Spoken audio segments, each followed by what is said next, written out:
Hey, thanks for making it to Veterans Info Tap. I'm glad you made it. Wanted to share this with you because the headline was a bit, I guess, baffling. You don't really think of these things all connected, but then in a weird way, they do come together. So, wanted to share this with you. There is an $11 million transaction between the United States Army and The Rock, along with the UFL. And they actually are at odds. Dwayne "The Rock" Johnson and the United States Army are conflicted with regard to the requirements of the contract that was signed and follow through and all that good stuff. And subsequently, the Army is asking for money back out of that deal. I wanted to share that with you here today. Please hit the thumbs up, subscribe, share with a friend, all that good stuff. I truly, truly appreciate it.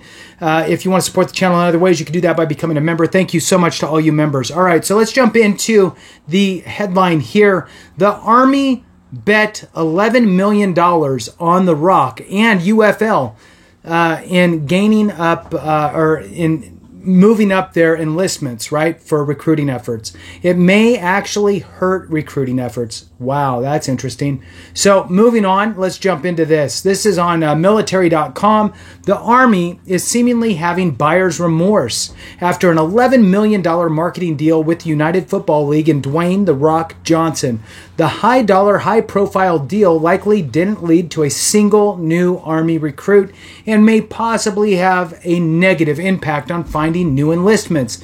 Internal documents and emails reviewed by military.com show the service may even seek to get some of its money back.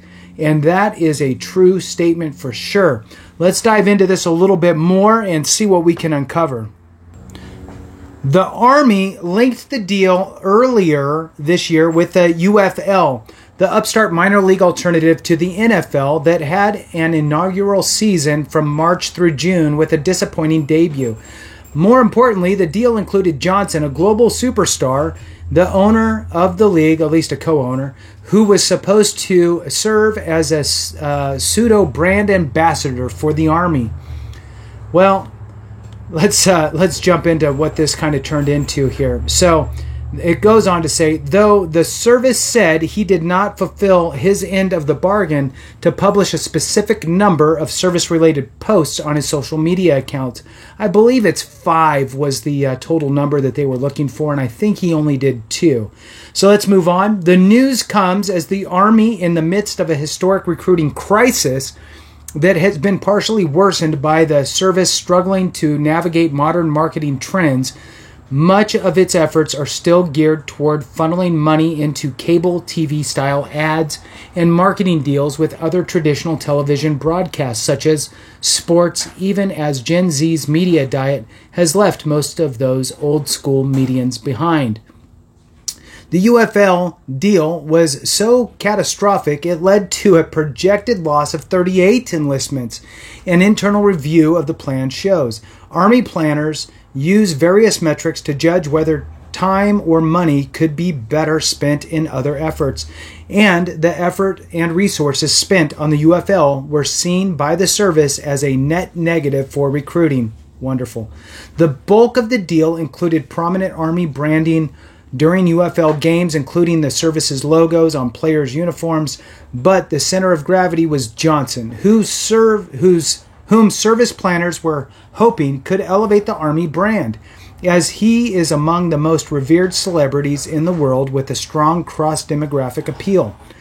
Part of the allure of the deal was Johnson's social media reach and an agreement that he would tout the Army. A titan on social media, Johnson has 396 million followers on Instagram. The Army valued each social media post at $1 million per post. The service documents show, and it was expecting 5 of them, but Johnson did not fulfill his end of the deal, making only 2 of the 5 media posts. Army documents show. In total, the Army wants to recoup $6 million from the UFL documents show. However, it was unclear how the service came up with that figure. We are in the process of working with the UFL to determine the final cost. a spokesperson for the Army's marketing arm told military.com. They also said that some of the materials are the publication reviewed of the Army's UFL deal were out of context, but declined to go further into the specifics or say whether anything was inaccurate. They also declined the publication's request for interviews. The United Football League and Johnson's publicist did not respond to a request for comment. From the beginning, Army staff warned against a partnership with the UFL or the XFL and USFL, the two minor football leagues that would eventually form the UFL together through a merger. Service officials said that the financial burden was too high and viewership was too low, and even the most optimistic estimation showed the partnership would not yield many recruits. One Army marketing official in an interview with military.com said the deal echoed the National Guard's $88 million NASCAR sponsorship that reportedly didn't lead to a single new soldier joining the ranks. But the UFL partnership was ultimately pushed through by General Randy George, the Army Chief of Staff, according to an email between him and senior staff reviewed by military.com. Johnson hasn't posted anything on his Instagram related to the Army since April. One post mostly featured photos of him with generals, including a photo of him hugging George. Another was clips of his tour of Walter Reed National Military Medical Center in Maryland. In terms of The Rock, it's unfortunate he was pulled away at a time when we expected him to be present with us to create content for his social media channels. Colonel Dave Butler, a spokesperson for George, told military.com in a statement. But we're working with the UFL to rebalance the contract. The Rock remains a good partner to the Army. One internal Army document pointed out inexperienced UFL staff causing numerous breakdowns in communication. UFL lack of experience liaising between brand networks was very apparent during planning and created a significant amount of additional work, the document said. The internal report added that the Army marketing officials have a lack of confidence future deals with the UFL can be successful. Some officials within the Army also expressed concerns behind the scenes that the UFL was not a cost-effective way of reaching potential recruits. The UFL deal costs about half of what the service spent on NCAA, but viewership on average NCAA game is roughly 10 times that of the UFL, according to the Army's own internal metrics. Meanwhile, Gen Z has almost completely moved away from traditional television and is significantly less interested in sports compared to other generations. 33% of Gen Zers do not watch live sports compared to 22% of millennials, according to a 2022 Morning Consult poll. They need to be advertising on social media channels that the 16 through 22-year-old watch.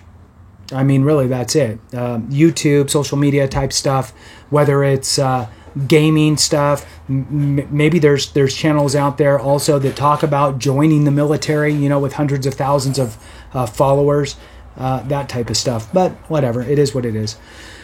But part of the Army's marketing strategy is also reaching parents and older people, hey, that's my channel, who may be in a potential recruit's orbit.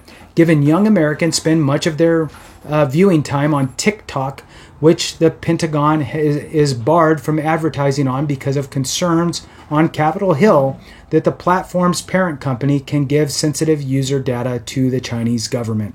All right, so with that, very interesting that the Army is choosing to try to spend millions of dollars on the UFL advertisements in hopes of reaching, I'm guessing, the 16 through 22-year-old in hopes of getting them into the Army ranks. Seems a little misguided. I think that there's definitely other avenues in which the Army should be exploring, and they would probably be more fruitful. With that, thanks so much for watching. I appreciate you. Have a great one, and remember, if we don't take care of each other, something went wrong.